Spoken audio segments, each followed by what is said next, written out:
sein ou glande mammaire. Présentation au cours des étapes de la vie génitale de la femme. Le sein ou la glande mammaire est une glande alvéolaire exocrine responsable de l'allaitement des nouveau-nés. Contrairement aux glandes endocrines, les glandes exocrines expulsent leurs sécrétions à l'extérieur de l'organisme. Ici, il s'agit du lait. Située sur le muscle pectoral, la structure de la glande mammaire varie selon l'âge, les grossesses et l'activité physique de chaque personne.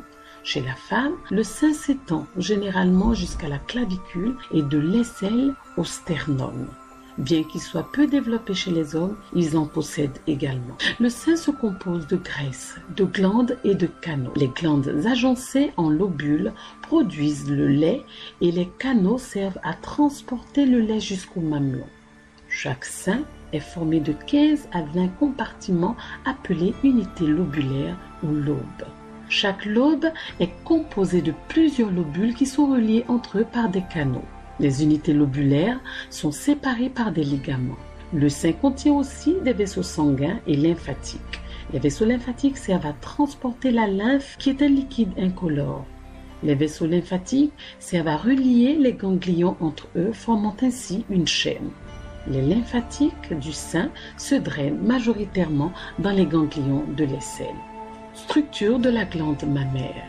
Le sein est constitué de 15 à 20 lobules qui produisent le lait, de canaux galactophores qui assurent la sécrétion lactée par des pores individuels, de tissus adipeux et conjonctifs, ce qui protège les lobules et les canaux en plus de donner sa forme et son volume à la glande mammaire, d'une alvéole, d'un mamelon. L'aréole est ronde et en fonction de la couleur de peau, elle est rose ou brunâtre. Elle est située au centre de la surface extérieure du sein. Elle contient de petites glandes sudoripares qui lui permettent de sécréter de la sueur qui agit comme lubrifiant naturel lors de l'allaitement. Elle entoure le mamelon qui lui assure l'expulsion du lait. Les seins sont soutenus par des ligaments qui sont répartis de la peau jusqu'aux muscles pour se fixer au thorax. Développement du sein. Le sein évolue selon les différents stades de la vie. La puberté, la grossesse, l'accouchement, l'allaitement et la ménopause. Avant la puberté, le sein n'est pas encore développé et ne présente pas de canaux galactophores. Lors de la puberté, le développement de la glande mammaire débute vers l'âge de 10 ou 12 ans. La puberté enclenche la production d'hormones, l'oestrogène et la progestérone, ce qui permet aux canaux et aux globules de se former. L'oestrogène est la principale hormone femelle. Elle donne les caractéristiques féminines au corps. La progestérone est elle aussi une hormone femelle. Son principal rôle est de préparer l'utérus à la grossesse et les seins à la production du lait. C'est aussi au moment de la puberté que les tissus adipeux ou tissus gras et conjonctifs prennent place, donnant ainsi sa forme et son volume au sein. En dehors de la grossesse et de l'allaitement, les glandes mammaires restent au repos. Seuls quelques tubulo-alvéoles peuvent se développer au cours de la deuxième partie du cycle sous l'influence de la progestérone. En l'absence de grossesse, ces tubulo-alvéoles involuent. La glande mammaire humaine normale subit durant le cycle menstruel une séquence bien définie de modifications histologiques tant dans les structures épithéliales que dans le stroma.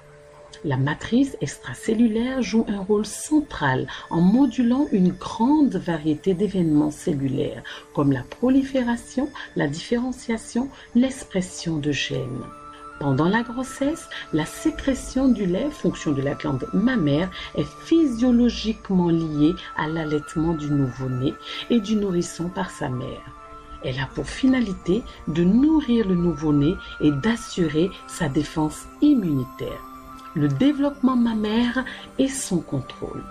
Au cours de la grossesse, les tubulo-alvéoles de la glande mammaire se développent et sécrètent le colostrum. C'est la mammogénèse. Pendant la première moitié de la grossesse, sous l'influence des stéroïdes sexuels et tout particulièrement de la progestérone, les ramifications terminales du système canaculaire prolifèrent et de très nombreux tubulo-alvéoles glandulaires se développent. Dès les premiers mois de la grossesse, sous l'influence de la sécrétion de prolactine, les cellules glandulaires des tubulo-alvéoles commencent à sécréter un produit riche en protéines et pauvre en lipides. C'est le colostrum. Le rôle des facteurs de croissance produits localement, agissant de manière autoparacrine, est particulièrement important dans le contrôle du développement mammaire. Une modulation de la réceptivité des cellules épithéliales permet également une croissance mammaire tout en freinant l'induction de la sécrétion lactée. Ainsi, le GF et son homologue le TGF-alpha réduisent le nombre de récepteurs à la prolactine. Le tissu conjonctif, et en particulier sa matrice extracellulaire, joue un rôle important. Les adipocytes sécrètent des facteurs favorisant la ramification des canaux excréteurs et l'organisation des tubulo-alvéoles. La matrice extracellulaire induit l'organisation polarisée des cellules épithéliales mammaires. La sécrétion d'inhibiteurs des collagénases par les cellules myopithéliales favorise la stabilisation de la matrice extracellulaire. Cette stabilité inhibe la prolifération épithéliale, l'action des oestrogènes favorisant la dégradation de la matrice extracellulaire par les protéases, ce qui permet la multiplication des cellules épithéliales. Lors de l'allaitement, pendant la grossesse, la sécrétion lactée est inhibée par la progestérone ainsi que par l'AEGF et le TGFB produit localement. La lactogénèse ou montée de lait s'effectue dans les jours qui suivent l'accouchement grâce à l'accroissement de la sécrétion de prolactine et au renversement de l'équilibre progestérone-prolactine. On assiste à la transformation des cellules présécrétrices en cellules sécrétrices sous l'effet principalement de la prolactine. Jusqu'à l'accouchement, l'action de maturation de la prolactine sur les cellules épithéliales mammaires est inhibée par l'action de l'hormone placentaire lactogénèse et des stéroïdes sexuels d'origine placentaire. D'autre part, la production de PIF, prolactine inhibitor factor, par l'hypothalamus inhibe également la production de prolactine adéno-hypophysaire. Au moment de l'accouchement, l'action de la prolactine est libérée par arrêt des sécrétions placentaires et inhibition de la synthèse du PIF, inhibition entretenue par la TT. Dans les cellules épithéliales tubulo-alvéolaires, sous les effets de la prolactine associée à l'hormone de croissance, à l'insuline, à l'IGF-1 et au cortisol, les organites intracellulaires deviennent plus nombreux. Les jonctions à l'apex des cellules épithéliales deviennent serrées et l'augmentation de l'AMP cyclique intracellulaire entraîne une augmentation de la transcription en ARN et la phosphorylation des protéines du lait par activation des protéines kinases. La production lactée de l'ordre de 1 à 2 litres par 24 heures est principalement sous le contrôle de la prolactine hypophysaire. Cependant, l'insuline est nécessaire à la production de la partie protéique du sein. Le lait est composé d'eau et de sels minéraux, de protéines dont les caséines, les immunoglobulines, des facteurs antibactériens, de carbohydrates dont le lactose, qui n'est synthétisé que par la cellule mammaire, et pour finir de lipides exclusivement sous forme de triglycérides synthétisés essentiellement par la cellule mammaire. La cellule tubulo-alvéolaire libère ses produits de synthèse par 2 mécanismes de sécrétion différents. Les protéines du lait sont synthétisées dans le réticulum endoplasmique granulaire, particulièrement abondant, empaqueté dans l'appareil de Golgi, très volumineux, et libéré par exocytose. C'est la sécrétion mérocrine. Le lactose, synthétisé grâce à la lactosynthèse à partir du glucose et de l'UDP-galactose, s'accumule dans les vésicules golgiennes et est sécrété en même temps que les protéines. Les lipides du lait, regroupés sous forme de petites gouttelettes dans le cytoplasme, fusionnent ensuite et se déplacent sous forme d'une gouttelette plus volumineuse dans la région apicale de la cellule. Elle se détache du pôle apical enveloppé d'une partie de la membrane cellulaire et d'une mince couronne cytoplasmique. C'est la sécrétion apocrine. Les tétés. La succion des mamelons lors des tétés a une double conséquence réflexe. La sécrétion de prolactine d'une part et la sécrétion d'ocytocine d'autre part. L'entretien de la sécrétion lactée pendant la période d'allaitement, la galactopoïèse, est lié à un réflexe neuro-hormonal dont le point de départ est la succion du mamelon et le résultat une sécrétion de prolactine par l'adénohypophyse. La succion du mamelon, quant à elle, déclenche la sécrétion réflexe d'ocytocine par l'hypothalamus. L'ocytocine entraîne la contraction des cellules myopithéliales entourant les cellules sécrétrices et donc l'éjection du lait lors des tétés. Après le sevrage, la production lactée se maintient pendant le temps où ont lieu les tétés, plusieurs mois, voire plusieurs années. L'involution de la glande mammaire se produit lors du sevrage. La suppression des tétés entraîne l'arrêt de la production réflexe de prolactine. D'autre part, l'engorgement par accumulation de lait diminue l'accessibilité des cellules myopithéliales à l'ocytocine. Enfin, un facteur protéique s'accumulant dans le lait inactive transitoirement les cellules épithéliales. Du fait de l'accumulation du lait, l'épithélium mammaire se disloque. Des enzymes protéolytiques et en particulier des gélatinases sont activées. La matrice extracellulaire est démantelée et les cellules épithéliales s'engagent dans un processus d'apoptose. L'arrivée massive de macrophages termine la dégradation des tissus sécréteurs. Après quelques jours, la glande mammaire a repris sa structure de repos sans toutefois retrouver exactement son état antérieur car beaucoup des tubuloalvéoles formés pendant la grossesse ne disparaissent pas entièrement. Après la ménopause, il se produit une involution progressive du système canaculaire et des tubuloalvéoles restants. Le tissu conjonctif devient plus dense et homogène, l'épithélium s'atrophie et une dilatation kystique des canaux persistants survient fréquemment.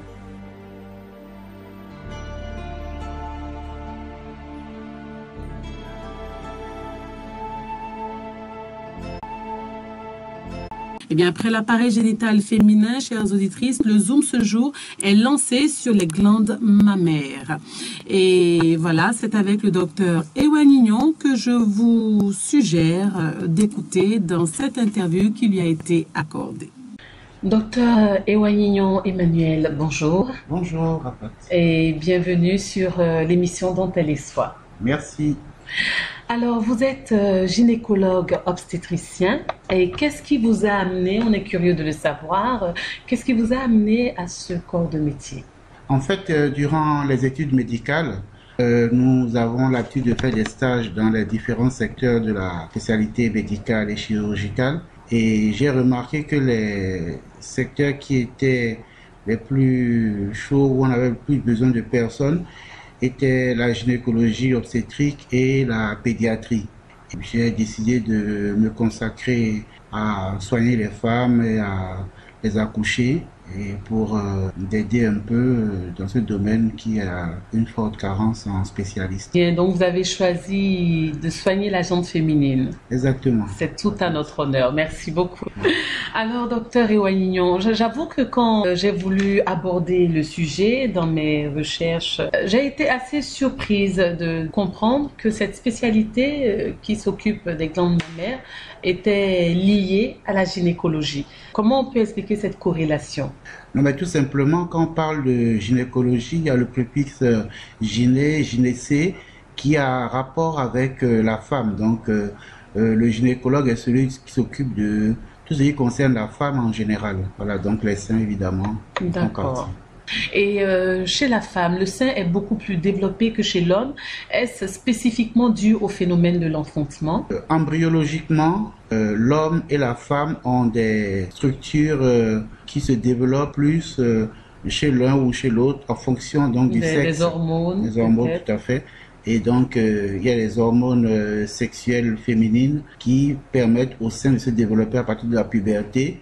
Et inversement, ces hormones n'existent pas chez l'homme. Mais il y a des pathologies qui existent, on retrouve chez certains adolescents, garçons, et qui font développer le sein de manière très importante, oui, et qu'on appelle donc une gynécomastie, qui devient en ce moment la pathologique. Et là, le sein, chez cet adolescent, est semblable à un sein chez une adolescente. Chez une femme. Voilà, mais ça, c'est pathologique. D'accord. Donc, en somme, effectivement, le fait que les glandes mammaires soient plus développées chez la femme, c'est dû quelque part à la grossesse et à l'enfantement. C'est d'abord dû aux hormones sexuelles féminines qui apparaissent à la puberté et qui donnent une orientation dans l'un ou l'autre des cas au développement de certains organes sexuels chez le garçon ou chez la fille. D'accord. Nous savons que suite à l'accouchement, automatiquement, nous avons la montée laiteuse. Mais force est de constater dans certains cas que cette montée laiteuse ne suit pas ou reste pratiquement inexistante chez certaines femmes. Comment pouvons-nous comprendre cette situation et comment y remédier? Merci Rafat. Il faut savoir qu'à l'accouchement, dès que le fœtus est sorti, dès que l'enfant naît, il y a un ensemble de phénomènes qui se mettent en place, notamment la lactation. La lactation est due donc à des canaux galactophores donc, qui produisent le lait et qui le fabriquent de manière tout à fait naturelle. Mais certaines femmes n'ont pas assez d'hormones qu'on appelle la prolactine et après l'accouchement, or c'est cette prolactine qui commande la production de lait. Donc ce taux bas de prolactine qui survient également de manière pathologique, je vais dire, est responsable du fait que certaines femmes n'ont pas assez de lait à la naissance. Alors pour pallier ce genre de situation, nous avons donc des petits moyens comme donner certains médicaments, certains granulés à base de dérivés de baobab, du fruit de baobab, qui font monter le lait, ou alors des bouillies acidulées à base de bile, où il y a des petits moyens que nos mamans connaissent très bien qui font... Comme on dit, les recettes de grand-mère. Voilà, les recettes de grand-mère. Donc à la base, s'il y a ce genre de problème, c'est plutôt pathologique. Oui, ça peut être pathologique. Évidemment, dans l'organisme humain, tout ne fonctionne pas comme nous voulons. Il y a des petits dysfonctionnements qui se font, mais en règle générale, ils reviennent très vite à la normale dans les premiers jours qui suivent l'accouchement, parce qu'il faut se dire que c'est en donnant à téter que le lait monte. Donc, c'est la stimulation du mamelon par la succion qui fait que le lait monte et que la femme peut allaiter son enfant. Donc, nous encourageons les mamans à mettre l'enfant au sein dès les premières heures qui suivent la naissance.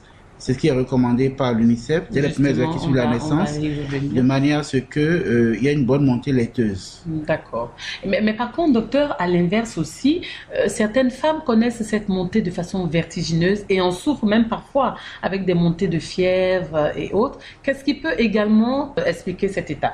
Je ne pencherai pas pour la cause qui dit que la montée est vertigineuse. La montée est toujours normale naturellement, mais les mamans, surtout les jeunes mamans, ne donnent pas le sein de manière alternative. Ils ont tendance à donner à tenir l'enfant toujours d'un même côté et à donner le sein seulement du côté qui les arrange, ou bien s'ils arrivent à se caler quelque part, c'est toujours le sein qui est sollicité, le même sein, ce qui crée un engorgement mammaire de l'autre sein.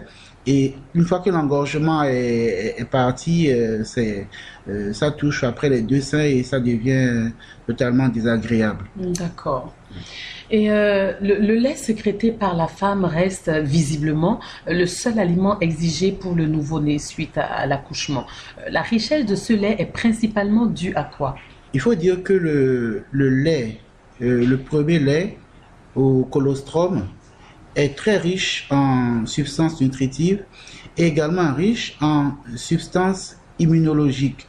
C'est-à-dire que le nouveau-né, en tétant sa maman très tôt, a des facteurs immunitaires qu'il prend directement et qui lui permettent de pouvoir s'adapter à la vie extérieure sans problème. La nature est très bien faite et il y a cette richesse-là naturelle et qui fait que c'est le premier lait qui contient toutes ces substances-là, nutritives et immunologiques de protection de l'enfant, de protection contre les virus, contre les bactéries et contre toutes sortes d'agressions extérieures. Donc, c'est dire que même arrivé une fois sur notre planète Terre, le bébé reste toujours bien sécurisé par sa maman à travers la tétée. Tout à fait, tout à fait. Alors, docteur Ewanignon, raisonnablement, quel est l'âge minimum auquel une maman peut sevrer son nourrisson? Ben, raisonnablement, on dira 6 mois. 6 mois au minimum hein, d'allaitement maternel vrai et au maximum. exclusif. Au maximum 2 ans, je pense. 2 ans plein. 2 ans, je pense, oui. Par forte montée laiteuse ou simplement pour une question de disponibilité de la maman, il arrive que le lait maternel soit extrait du sein et conservé pour un usage ultérieur. Cette pratique est-elle conseillée, docteur? Elle n'est pas conseillée, mais elle est tolérée. En fait, il faut savoir que nous sommes dans une société moderne où les femmes, après avoir accouché, après avoir eu leur congé de maternité, doivent retourner au boulot. Alors, on utilise à ce moment-là un tire-lait pour garder du lait dans un biberon, mais qu'on met au frais pour qu'il n'y ait pas un fond de microbes, de bactéries ensuite. Ensuite, le lait peut être ramené à température ambiante pour être administré à l'enfant. Et ce lait garde toutes ses fonctions. Justement, parce que j'allais demander si nous avons la même qualité du lait dans ce cas-là. Oui, les éléments nutritifs ne sont pas détruits à condition que le lait ne soit pas bouilli, qu'il soit simplement réchauffé au bain-marie ou à température ambiante. Donc, une fois extrait, le lait devrait être conservé au réfrigérateur alors? Oui, c'est préférable au réfrigérateur ou si on n'en a pas, dans un canari, un endroit propre, frais. D'accord. Voilà. En tout cas, surtout pas dans un endroit où il fait chaud et où il pourrait y avoir une multiplication exponentielle des germes. D'accord. Et ça se conserve, ce lait-là doit être conservé maximum combien de temps? Entre 4 à 6 heures maximum à mon avis. 4 à 6 heures maximum. Docteur Ewanignon, que pensez-vous des produits de substitution du lait tels que ceux vendus en pharmacie et spécialement conçus pour les nouveau-nés? On a coutume de dire que le lait de vache est pour les veaux et que le lait de femme est pour les bébés. Donc les puristes vous diront qu'il vaut mieux donner du lait naturel, du lait de femme à un nouveau-né plutôt que du lait artificiel. Mais bon, il y a des circonstances parfois qui font que la mère ne peut pas allaiter son enfant et qu'on est obligé de recourir à ces produits de substitution. Ils peuvent être utilisés vraiment quand c'est nécessaire.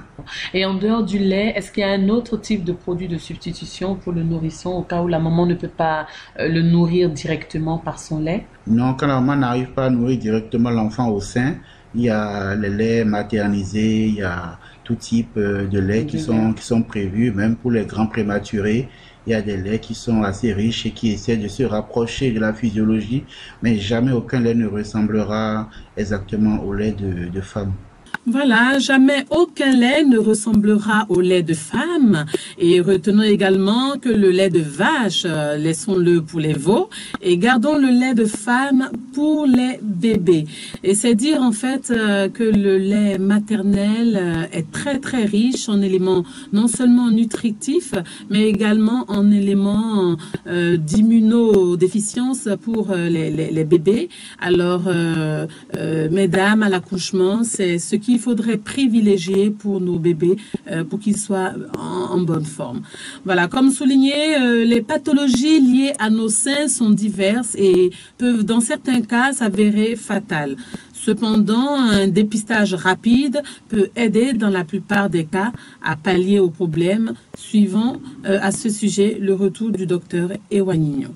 Docteur Ewanignon, quelles sont les différentes pathologies liées aux glandes mammaires et comment se manifestent-elles? Donc nous avons 2 grands types de pathologies. Les pathologies bénignes, c'est-à-dire celles qui ne sont pas graves, et les pathologies malignes qui sont cancéreuses, qui sont souvent liées à un cancer. Alors, nous avons les douleurs. Une femme peut avoir mal dans le sein et à l'examen, on ne retrouve rien de particulier, on ne retrouve pas de nodules. Ça arrive bien souvent et c'est dû la plupart du temps à des dysfonctionnements hormonaux. La deuxième situation qu'on a, c'est qu'on retrouve dans le sein de la patiente à l'examen des nodules, c'est-à-dire des petites boules. Ces petites boules peuvent, après examen, se révéler être des nodules bénins, c'est-à-dire qui ne sont pas graves, ou des nodules malins, c'est-à-dire qui sont cancéreux. Et donc la prise en charge diffère en fonction du type de nodule qu'on a, du type de douleur qu'on peut avoir dans le sein. Donc, en dehors du cancer, quelle peut être la maladie la plus grave des glandes mammaires? Non, c'est le cancer qui est la pathologie la plus grave qu'on puisse avoir. Sinon, il y a tout type d'autres pathologies qui peuvent exister. Mais sachant que le sein est l'organe de la féminité, toute pathologie mammaire chez une femme est très importante et très préoccupante pour elle. Alors, docteur Ewanignon, d'une façon générale, quelles sont les maladies les plus fréquentes chez la femme au niveau des glandes mammaires? En fait, il s'agit souvent des nodules du sein. C'est ce que nous rencontrons dans la pratique courante et à peu près 40% de notre consultation est constituée de nodules dans les seins. Et c'est une pathologie qui touche les femmes de l'adolescence à la ménopause. Alors, ces pathologies sont-elles fonction de l'âge? Dès l'âge de 15 ans, nous avons l'habitude de voir des nodules dans les seins et jusqu'à 50-60 ans. Donc maintenant, dire que spécifiquement à un âge, il y a une pathologie précise, non. Non. Donc, il n'y a pas une pathologie peut se voir quel que soit l'âge de la femme. Donc, on peut retrouver une même pathologie chez une jeune fille de 15 ans que chez une dame de 60 ans. Oui, ça peut arriver. À des différences près. Sinon, les grands groupes se retrouvent dans toutes les classes d'âge. Docteur, avons-nous au Bénin les soins appropriés à ces pathologies dont vous venez de parler? Oui, nous avons heureusement accès à une large gamme de soins qui nous permettent de prendre en charge les pathologies mammaires. Mais il faut dire que dans le cas des cancers, la radiothérapie n'est pas encore en usage au Bénin, même s'il y a des unités de radiothérapie qui sont en cours de construction, il n'y a pas encore la radiothérapie. Par contre, la chimiothérapie est de plus en plus utilisée dans la prise en charge des cancers de la femme dans notre pays. La radiothérapie, c'est une thérapie par la radio, c'est ça? Par l'examen de la radio? Oui, en fait, c'est des ondes gamma qui sont des ondes qui ont l'habitude d'arrêter la prolifération des cellules tumorales.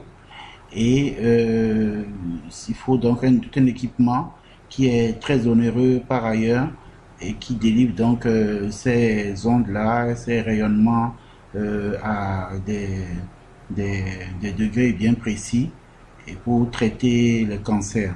Il ne s'agit pas de la radio que nous faisons pour dépister les fractures ou les molécules ou autre chose. D'accord. Mais nous constatons que le cancer, quand même, le cancer du sein fait beaucoup de ravages, beaucoup de victimes au niveau de la jante féminine.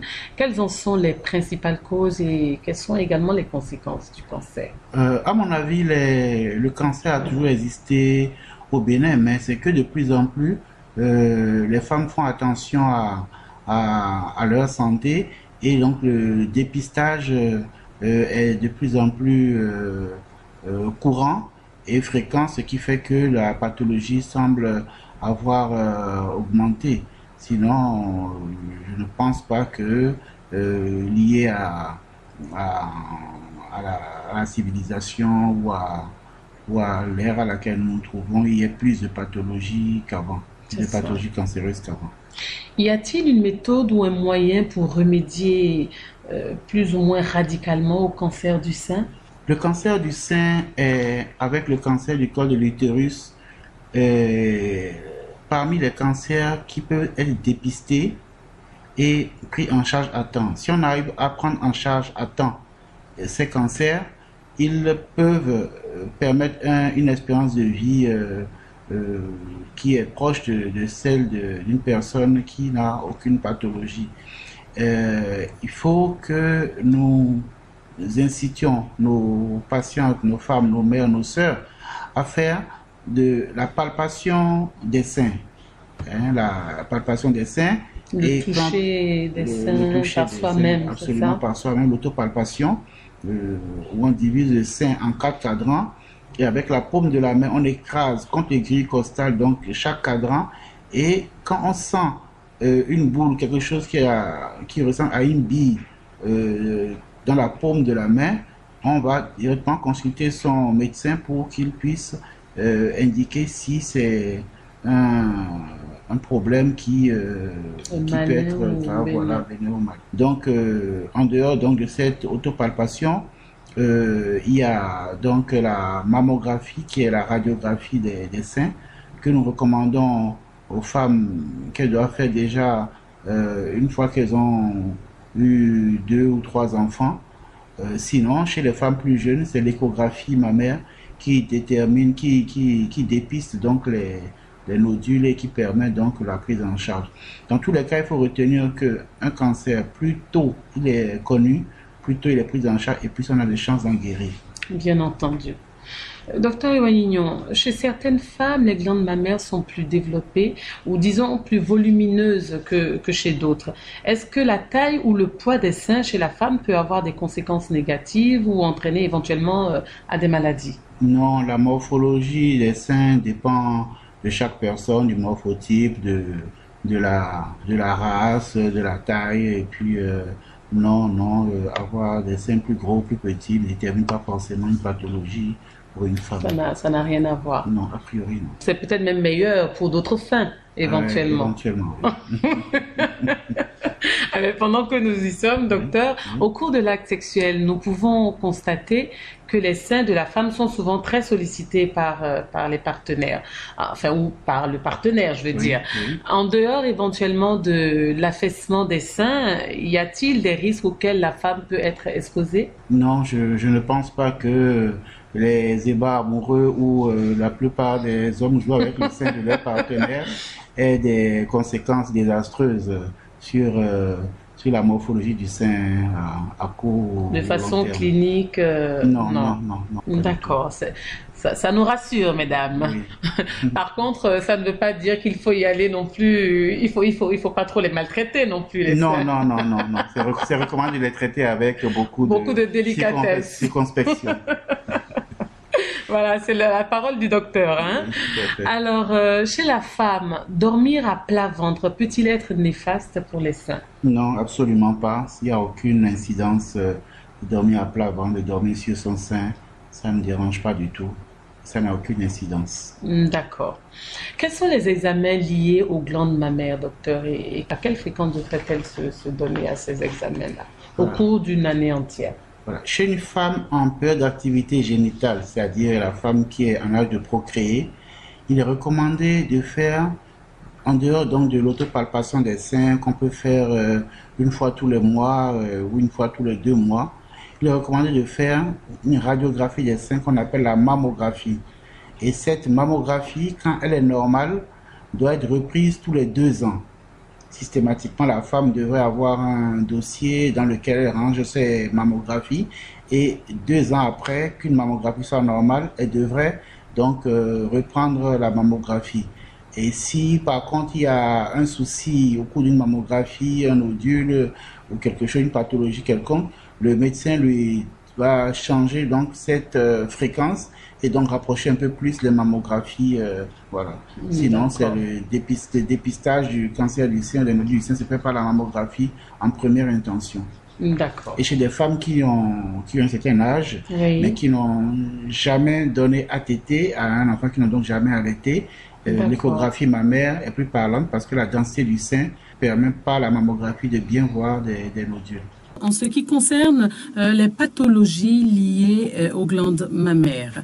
Les pathologies sont multiples et multiformes en ce qui concerne les seins. Et le cancer, qui est la maladie la plus grave, peut amener jusqu'à leur amputation ou mammectomie. Fort heureusement, les prothèses mammaires existent et permettent quelque peu de répondre aux désagréments causés par une telle opération. Alors sur ce volet, je vous propose de suivre le docteur Ewa Nignon qui nous en dit un peu plus long. Alors, docteur Ewa, on entend souvent parler des prothèses ou des implants mammaires. Qu'est-ce que c'est exactement? En fait, il s'agit de dispositifs qui sont en silicone et qui ont la forme du sein et qu'on insère évidemment à l'intérieur de la glande mammaire.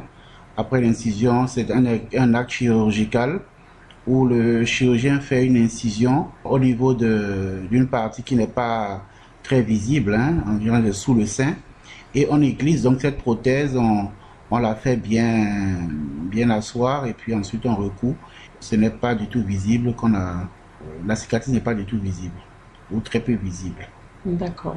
Mais dans quel cas interviennent-ils ces prothèses mammaires-là? Les prothèses mammaires peuvent être de convenance personnelle chez des femmes qui trouvent que leur poitrine est trop petite et qui voudraient mettre donc ces implants-là selon la taille de bonnet qu'elles auraient souhaité, et ou quand c'est pas une convenance personnelle, c'est après une mastectomie. Il faut savoir que dans certains cas, quand le cancer du sein est très évolué, on est obligé à enlever la glande mammaire. Donc on coupe le sein et donc on laisse un peu de peau, et en glissant donc cette prothèse entre la peau et l'ancienne et la partie où se trouvait le sein, on arrive à redonner à la femme donc une forme qui la rassure, parce qu'il faut savoir, comme je l'ai dit, que le sein est symbole de la féminité et une femme sans sein est complètement désorientée.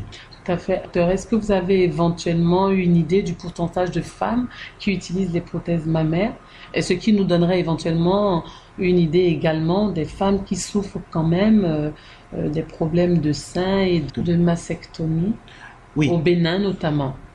C'est très difficile de donner un pourcentage de femmes qui ont des prothèses mammaires, et il faut dire que ces prothèses mammaires se posent pas de manière fréquente ici au Bénin. En général, les gens le font en expatriation, vont en fait à l'étranger se le faire poser et tout.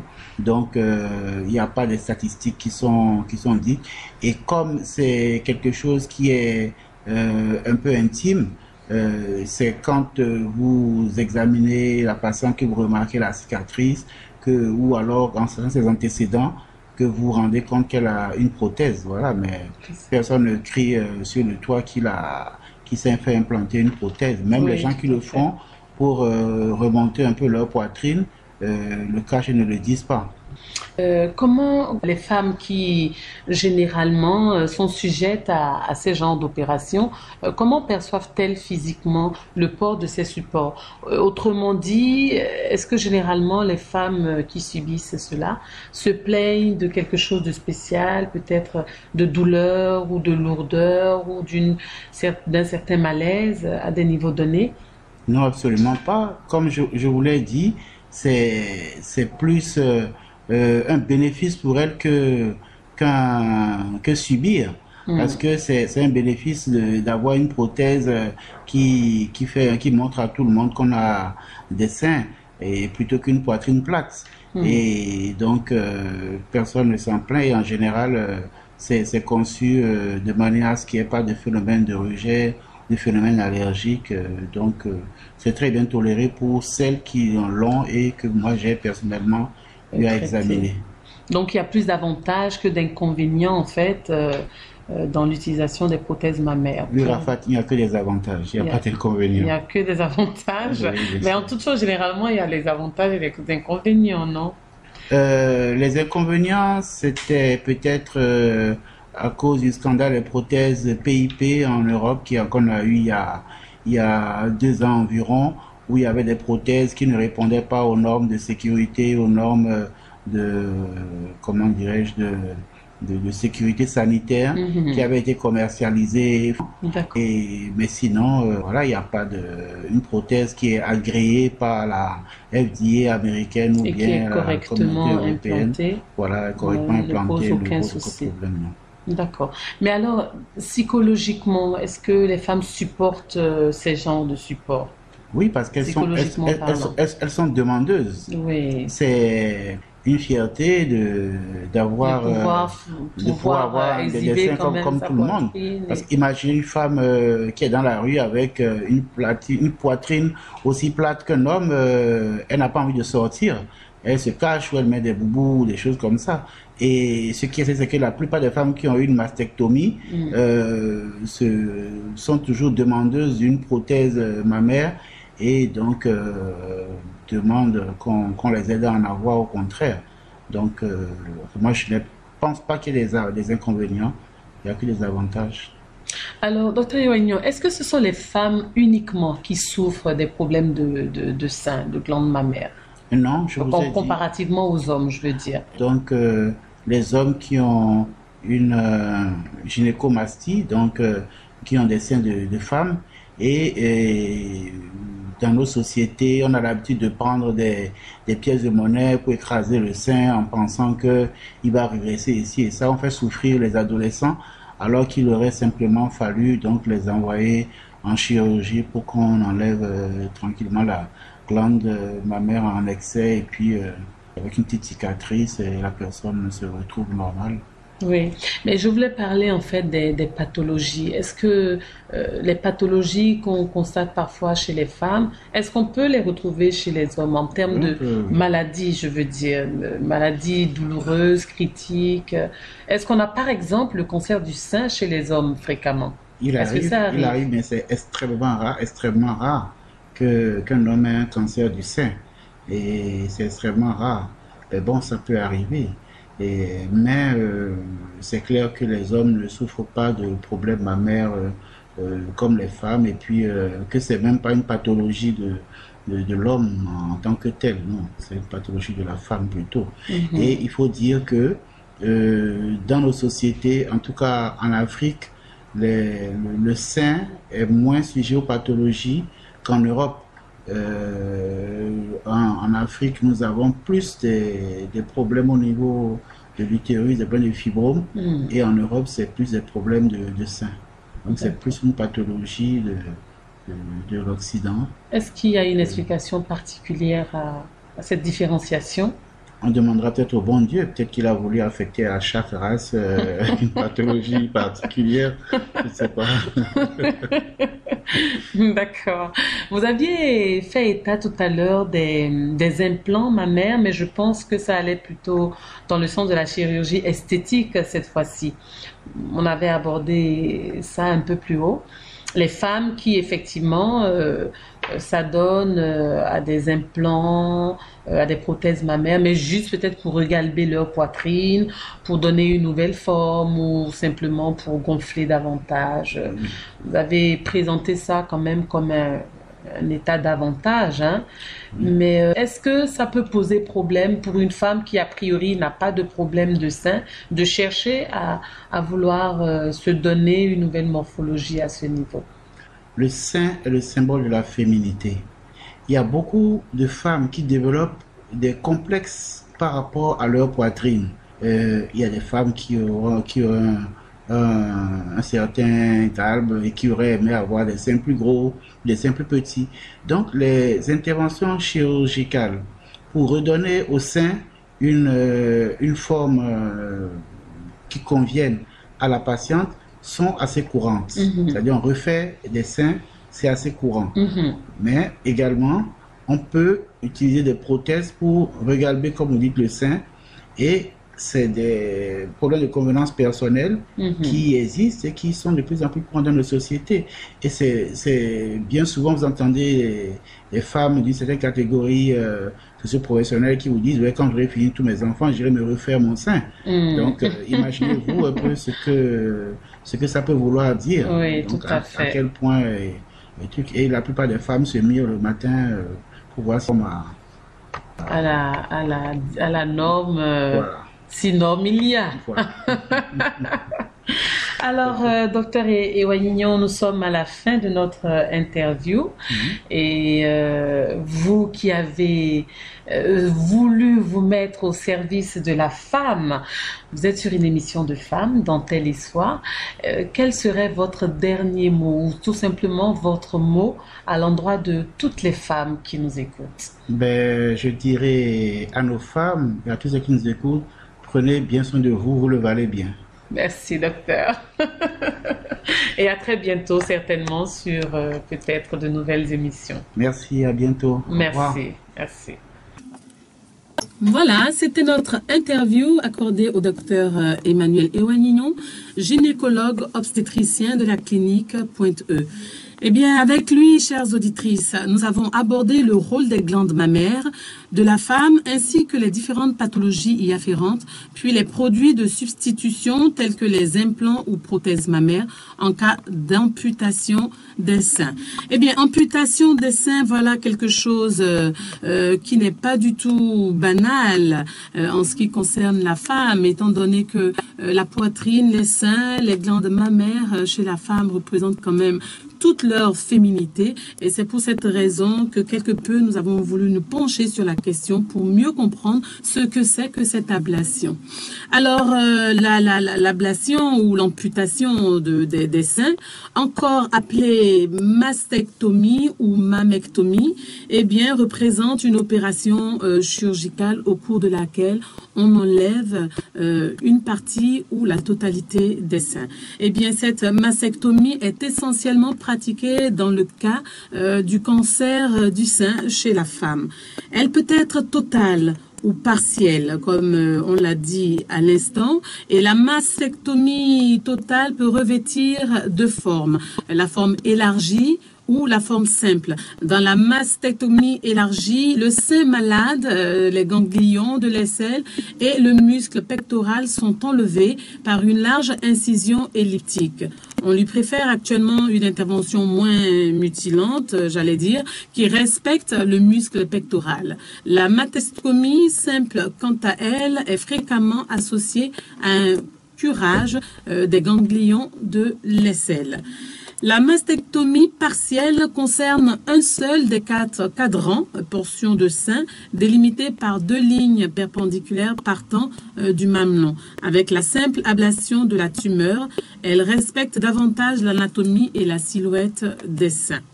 Le déroulement et les effets secondaires de la mastectomie. Les mastectomies sont effectuées sous anesthésie générale et nécessitent une hospitalisation de quelques jours.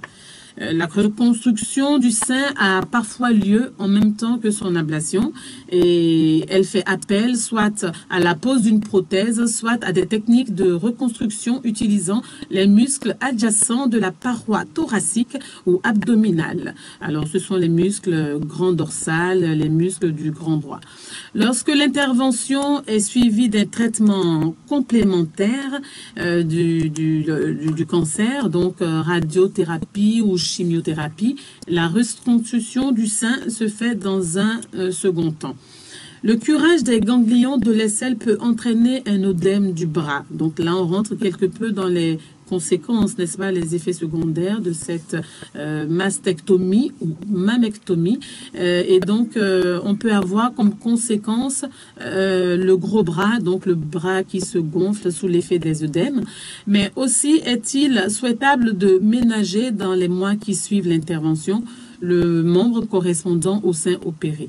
Donc la limitation du mouvement d'abduction du bras, donc l'éloignement du bras par rapport au corps, liée elle aussi au curage ganglionnaire, est corrigée par une kinésithérapeute. Bien entendu adapté. Donc voilà un peu pour en savoir quand même davantage sur ce que c'est que la mastectomie ou encore mammectomie, ablation du sein ou amputation du sein, qui n'est donc pas quand même quelque chose de banal dans la vie d'une femme. Alors, on se retrouve à nouveau pour continuer, poursuivre et peut-être finir également avec notre édition de ce jour. Et rapidement, nous allons laisser place à la rubrique santé et beauté.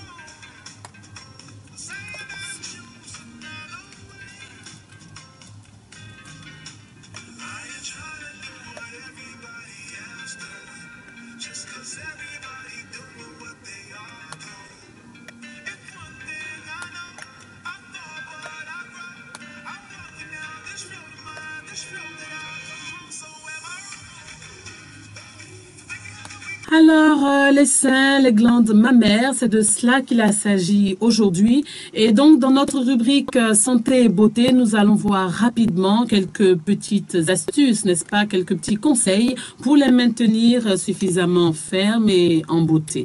Et donc, comme on l'a vu, n'est-ce pas, les seins sont quand même chez la femme, hein, ce qu'elle a de plus important, ce qu'elle a de plus visible, mais également ce qui est de plus fragile.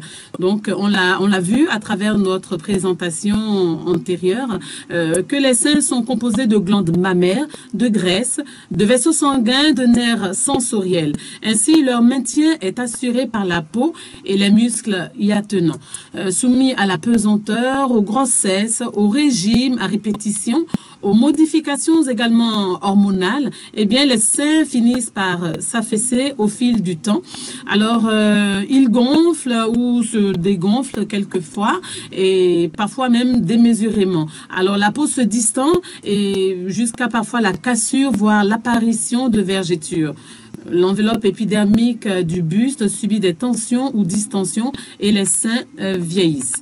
Alors, pour quelque peu pallier à ce genre de désagrément, les petites astuces ou les petits conseils que nous pouvons donner, eh bien, c'est déjà de commencer par utiliser un bon soutien-gorge. Hein, mesdames, comme l'indique le nom, soutien-gorge. Le soutien, c'est pour soutenir les seins, c'est pour les maintenir quand même de façon assez ferme, et il est très important de pouvoir le choisir avec la bonne taille, la bonne forme, parce que tout cela intervient, tout cela est important, pouvoir convenablement soutenir les seins sans les relâcher et que les seins n'aient pas cette sensation d'écrasement.